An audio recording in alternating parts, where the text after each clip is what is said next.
so tired, baby girl, I'm about to K behind the wheel. You can keep the piece of my heart you chose to steal. I'm so scared of love because of you, don't know it's fake or real. I'ma fly out to LA and get the fuck up out of here. In the hit club, I go dumb. Would you believe me if I said you were the one? Pouring Henny, I could taste it on your tongue. European rock star, baby, you know where I'm from. Play 2K today, I'm about to make that in a day. I used to wake up every morning with a blunt. Hi everyone, my name is Ruben and I'm here to give you guys a tour of my 1994 Toyota Celica GT. So during the 1990s, Toyota had quite a few different sports cars in their lineup. They had the Supra, the MR2, they had the Soar in Japan, which was also known as the Lexus SC300, SC400. And they had some lower end cars like the Paseo and other things that weren't necessarily as sporty but still two-door coupes. And then they had also some sports sedans like Chaser and stuff like that. And this was one car that they had for sale. They did 7 generations of this car from 1970 all the way to 2006. And this one in particular is the 6th generation. This is a Canadian car, so it's a chassis code ST204 because it came with the 2.2 liter 5S FE engine, and it also came with 4-wheel disc brakes and a couple other options that we'll get into depth after.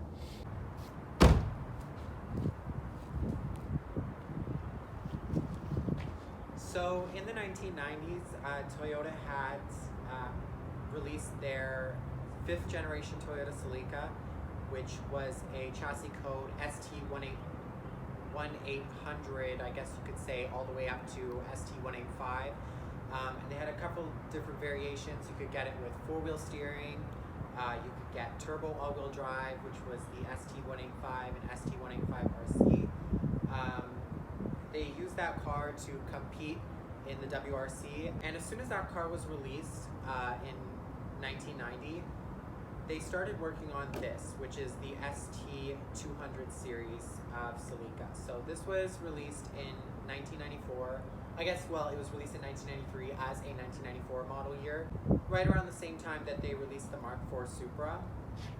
And to talk a little bit about the design, you'll notice that this car is very, very similar looking to the 4th generation Supra.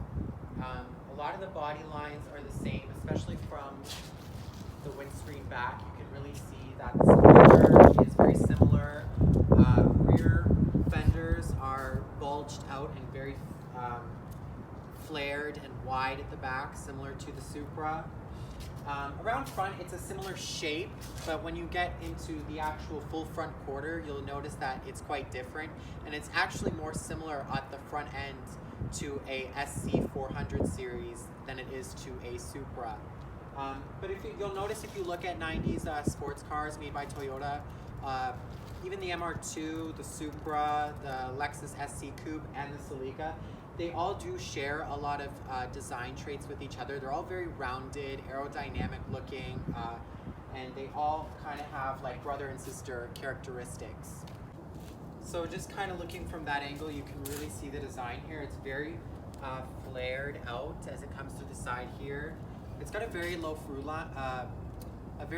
roof line, and that's kind of a characteristic that Celicas have always had, is a very, very low overall shape and roof line. A little bit lower than Acura's Integra of the time, and also a couple millimeters wider. So when the 5th gen Celica was released, you had 2 body widths to choose from, and then you had convertible, coupe, and liftback variation.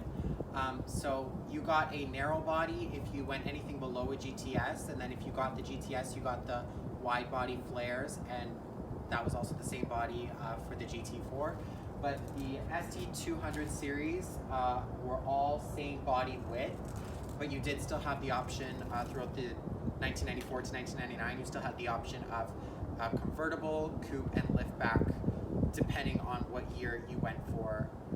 So looking at the interior, you can really see that it's angled towards the driver. Also kind of similar to the Mark IV Supra. It's got a very low dashboard. This is a 1994 model. I'm not exactly sure what the options were in 1994, but this one was technically fully loaded. It came originally with leather seats, sunroof, but it does not have airbags. The steering wheel I changed, so the original steering wheel did not have airbags. It did have heated seats though. Yeah, it's a really nice place to be in here. Dashboard is very high quality material. It's not plastic, it's like a soft touch dashboard. Everything you touch really is soft touch, as well as the door, cards. The only plastic you really have is down here. It's much different than the 7th gen. I find the 7th gen is kind of plasticky and scratchy, but this is a nice, really nice interior, higher quality than the newer Celicas. So looking at the engine bay, it's been swapped with a 2-liter twin cam 16 valve turbocharged 3S GTE engine from the ST205. This is a Gen 3, so it makes 255 horsepower and around 225 pounds-feet of torque. It's mated to a 5-speed gearbox from the non-turbo.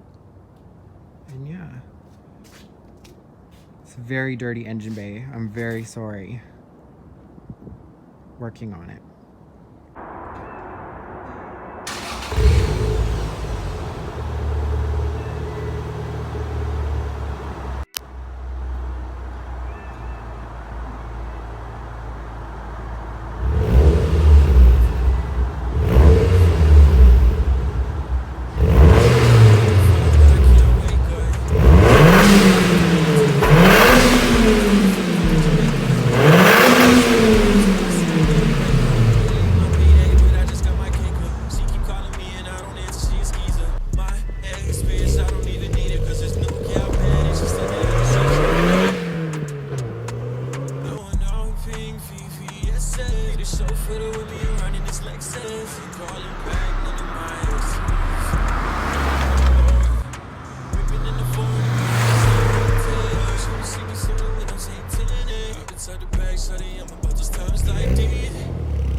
Thanks guys for checking out my 1994 Toyota Celica. I just wanted to make a quick video. I find there's a lot of videos out there for Supras, MR2s, but there's not a lot out there for these, so I'm hoping that I can make more content on the car. I really do like it. It's very fun to drive, and I'm just continuing to kind of restore it and fix it up as I go. So thanks guys for tuning in.